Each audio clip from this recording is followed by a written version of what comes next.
శ్రీనాథుణ్ణి తీసుకుని ధ్యానమూర్తిని చూసాం. పోతన గారి సహాయంతో వీరభద్రస్వామిని చూద్దాం.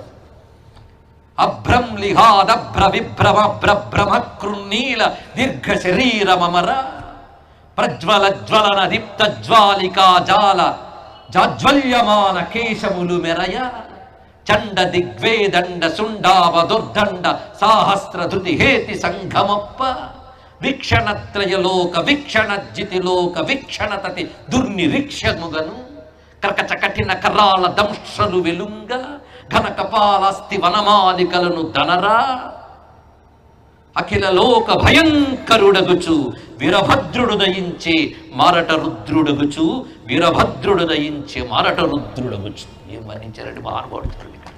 అసలు ఏం అర్థం కాకపోయినా మీరు చప్పట్లు కొట్టారు. ఎందుకు అర్థం కాకపోయినా కనబడ్డాడు వీరభద్రుడు. అందుకు ఒక్కొక్కప్పుడు మీనింగ్ కంటే ఫీలింగ్ గొప్పదండి. ఆ ఫీలింగ్